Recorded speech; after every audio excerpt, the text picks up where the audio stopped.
কই তুমি? শিগগিরই এদিকে আসো, আমাকে কুত্তায় কামড়াইছে। 1 মিনিট দাঁড়াও।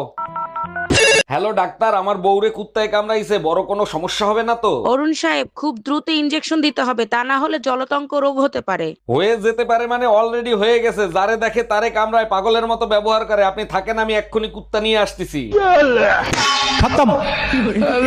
এইবারে ম্যারেজ ডেতে তুমি আমাকে আইফোন দিবা। ম্যারেজ ডেতে আইফোনই লাগবে, অন্য কিছু দিলে হবে না? আচ্ছা, আইফোন লাগবে না, তুমি শুধু আমার রূপের তারিফ করো, তাতেই চলবে। আচ্ছা শোনো, হ্যাঁ বলো, শুনছি। আইফোন 12 আনবো না 13? কাঠের বেলান খালি ভাঙে, এরপরে স্টিলের বেলান আনবা। আজকে তোমারে জাহান্নামের দরজা দেখায় ছাড়বো। আমি আবার কি করলাম যে আমার জাহান্নামের দরজা দেখাবা? কাল রাতে পাশের বাসার ভাবির সাথে কি করতেছিলা তুমি? কাল রাতে তো আমি তোমার সাথে ছিলাম, ভাবির কাছে কখন গেলাম? রাতের স্বপ্নটা আমার তাহলে মিথ্যা ছিল, তাই না? এই দেখো তো আমার লিপস্টিকের কালারটা উজ্জ্বল হয়েছে কিনা। সারাদিন ছাগলের মতো পান চাবাও, তোমার আবার লিপস্টিক লাগানোর কি দরকার? বাজে কথা বলো না, আমার লিপস্টিকের কালার সুন্দর না পাশের বাসার ভাবি? তোমারটাই সুন্দর, পাশের বাড়ির ভাবির লিপস্টিক তো নুনতা নুনতা স্বাদ। Bye bye, tata, good bye. এই যে শুনছেন, জি ভাইয়া, কিছু বলবেন আপনি? আমি আপনার রূপের আগুনে জ্বলে পুড়ে ছাই হতে চাই। ও মাই গড, তাই নাকি? 100%। তাহলে ছাই হয়ে যান, সেই ছাই দিয়ে আমি থালা বাসন মাজবো। আচ্ছা ঠিক আছে। শুভ সন্ধ্যা। হ্যালো এভরিওয়ান, সবাই যখন ট্রেন্ডিং ফলো করতে ব্যস্ত তখন আমিও কিন্তু ট্রেন্ডটা সামান্য করে ফলো করে বানিয়ে ফেলেছি সুন্দর একটা ক্যান্ডেল। আর এই ক্যান্ডেলটাতে কিন্তু হলুদ, পানি আর মোম তিনটাই মিশ্রিত রয়েছে। আমাদের পার্বত্য অঞ্চলে হলুদ যেহেতু পুরো বাংলাদেশে অনেক বেশি বিখ্যাত, তাই আমার কিন্তু হলুদ নষ্ট করার বিন্দুমাত্রই কোনো কিন্তু মাথায় কোনো প্ল্যান নেই। তাই আমি কিন্তু নিয়ে নিয়েছি মোম আর নিয়ে নিয়েছি টুকিটাকি কিছু পাথর, যেগুলো সবার ঘরে কম বেশি থাকে। কোনো ধরনের টাকা ইনভেস্ট করা ছাড়াই কিন্তু আমি এই কাজটা করেছি। এই পাথরগুলো কিন্তু আমার অ্যাকুরিয়ামের নিচে ছিল। আর নিয়ে নিয়েছি ঘাস ফুল, এই ফুলগুলো কিন্তু রাস্তার পাশে পাওয়া যায়। আর এবার চলে যাচ্ছি পুরোপুরি প্রস্তুত প্রণালীতে। আমি কিন্তু মোমটাকে ছোট ছোট করে কেটে নেব। আর পূজার ঘরে কিন্তু মোমবাতি সকলেরই থাকে, ছোট বা বড় মোম যে কোনো মোম দিয়ে কিন্তু এই কাজটা করা যাবে। আমি মোমগুলো কিন্তু একটা বড় একটা চামচে নিয়ে নিয়েছি। আর চামচটা যদি একটু গোলাকৃতির হয় তাহলে কিন্তু ভালো হয়, তাহলে আর গরম করলে মোমটা বাইরে পড়বে না। আর সেই ফাঁকে আমি কিন্তু নিয়ে নিয়েছি একটা স্বচ্ছ গ্লাস। গ্লাসটাকে আগে ধুয়ে কিন্তু রোদে শুকিয়ে নিয়েছি। আর শুকানোর পরে কিন্তু আমি দিয়ে দিচ্ছি পাথরগুলো। পাথরগুলো এমন ভাবে দেব যাতে উপর উপর হয়ে থাকে আর দেখতেও খুব সুন্দর লাগে। আর এবার দিয়ে দিচ্ছি জল। জলটা কিন্তু সবার ঘরেই থাকে, এটা আর এক্সট্রা করে বলার কিছুই নেই, তোমরা হয়তো বুঝতেই পেরেছো। আমি জলটা দেওয়ার পরে কিছুক্ষণ এটা নর্মাল টেম্পারেচারে রেখে তারপরে গ্লাসে বসতে দিয়ে দেবো। সে ফাঁকে কিন্তু আমি চুলায় চলে গেলাম। আর চুলায় গিয়ে আমি সুন্দরভাবে মোমটাকে গলিয়ে নেব। অল্প অল্প করে আস্তে আস্তে করে গলাবো যাতে কোনো ধরনের আগুন বাইরের দিকে না আসে। আর এবার কিন্তু পানিটা যখন বসে গিয়েছে তখন কিন্তু আমি আস্তে আস্তে করে মোমটা পুরোপুরি দিয়ে দিচ্ছি।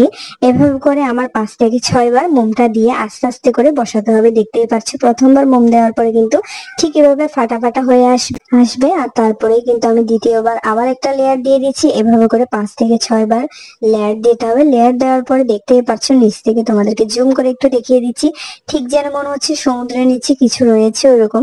আর আমি কিন্তু উপরে কিন্তু দিয়ে দিচ্ছি একটা সুতো, যে সুতোটা আমরা মোম গলিয়েছি সেখানে কিন্তু ছিল। আর একটু যখন একটু সামান্য পরিমাণ শক্ত হয়ে আসবে মোমটা, তখন কিন্তু তুমি যখন হাত দিয়ে একটু সামান্য প্রেস করে দিবে তখন কিন্তু সেটা মাঝে মাঝে বসে যাবে। আসলে এভাবে করে আমি কিন্তু আরো 2 থেকে 3 বার দিয়েছি, যেটা আমি ছোট ছোট ক্লিপ নিয়ে তোমাদেরকে দেখিয়েছি। আর একটা বিষয় তোমাদেরকে না বলে নয়, পরবর্তী পর্যায়ে কিন্তু ছোট চামচ দিয়ে দেওয়ার চেষ্টা করবে যাতে গ্লাসের বাইরে পড়ে ক্যান্ডেলটা দেখতে খুব খারাপ না লাগে।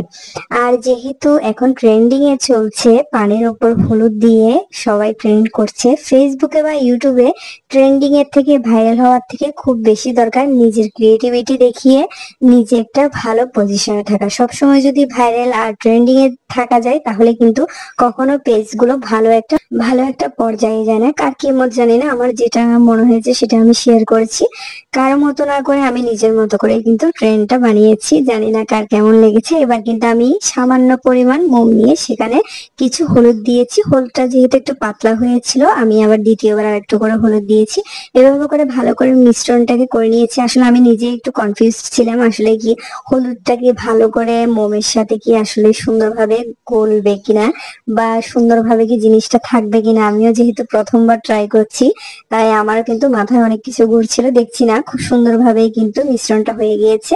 আর আমি ক্লিপটা নিয়ে নিয়ে দেখতেই পাচ্ছ মোমবাতিটা কিন্তু এতটুকুই খুব সুন্দর লাগছিল। পরে আমি আস্তে আস্তে করে হলুদ কালারটা কিন্তু উপর থেকে দিয়ে দিয়েছি। মানে আমি 3টা কালার আনার চেষ্টা করেছি। নিচের রংটা একদম ধবধবে সাদা জল, আর উপরে রয়েছে একটু ব্রাইট কালারের সাদা, আর তার উপরে রয়েছে ইয়েলো কালার। আর এভাবে 3টা রং সংমিশ্রণে কিন্তু আমি এই মোমটা বা এই ক্যান্ডেলটা রেডি করেছি। আরেকটা বিষয় তোমাদেরকে একটু বলে দিই, এই ক্যান্ডেলটা যখন রেডি করছিলাম তখন কিন্তু আমি পুরোপুরি মানে এটা কিভাবে হবে বা কিরকম হবে সেটা কিন্তু আমিও দেখার জন্য খুব এক্সাইটেড ছিলাম। আসলে করার পরে দেখছি না, আসলে কিন্তু অনেকটা সুন্দর হয়েছে। যদি আমার কোনো ভুল ত্রুটি থাকে সেটা অবশ্যই তোমরা ধরিয়ে দেবে। আর আমি আমার ট্রেনটা এভাবে করে ফলো করেছি, তোমাদের কেমন লাগলে সেটা জানিও। আর এই ক্যান্ডেলটা কিন্তু আমরা অনেকদিন রেখে ঘরে যে কোনো কাজে কিন্তু জ্বালিয়ে ব্যবহার করতে পারবো। আর হলুদও নষ্ট হলো না, পানিও নষ্ট হলো না, মোমও নষ্ট হলো না। আর নষ্ট করাটা কিন্তু কখনোই ভালো মানুষের কাজ না। তাই আমি এইভাবে করে ট্রেন্ডিংটা ফলো করলাম। আসলে এখন দেখছি ফেসবুক বা ইউটিউবে যেটাই খুব বেশি ভাইরাল হচ্ছে, ট্রেন্ডিং এ চলছে, সেটা সবাই করছে। আসলে সেটা কি বাথরুমে যাচ্ছে, স্নান করছে বা যে যেটাই করছে সেটাই ট্রেন্ডিং এ চলছে, ভাইরালে চলছে। আসলে এটা থেকেও ভালো যে আমি কি করছি, আমার কাজটা কি সবার জন্য সবাই দেখতে পারবে বা সবাই কি সেটা দেখে ভালো বলবে, বা ভালো একটা জায়গা থেকে কাজটা করতে পারলে, ভালো একটা ট্রেন্ড, ভালো একটা ভাইরাল কিছু করতে পারলে সেটাই কিন্তু ভালো আমি মনে করি।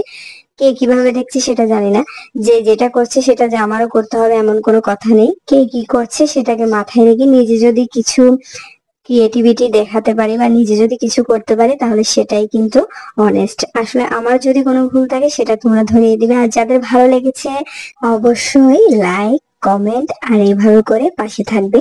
আর যারা আমাকে সবসময় কমেন্ট করো, সবসময় ভালোবাসা দাও এবং সবসময় আমাকে ফলো করো, তাদেরকে অনেক বেশি ভালোবাসা আর ধন্যবাদ জানাই। তোমাদের জন্য হয়তো খুব তাড়াতাড়ি আমার পেজটাতে 1K ফলোয়ার হয়ে গিয়েছে। আসলে সত্যি কথা বলতে গেলে আমি কিন্তু এই পেজটাতে গত 1 মাস ধরে কাজ করছি খুব ভালোভাবে মন দিয়ে, তার আগে কিন্তু সেভাবে করা হয়নি। তাই তোমাদেরকে অনেক বেশি ভালোবাসা আর ধন্যবাদ।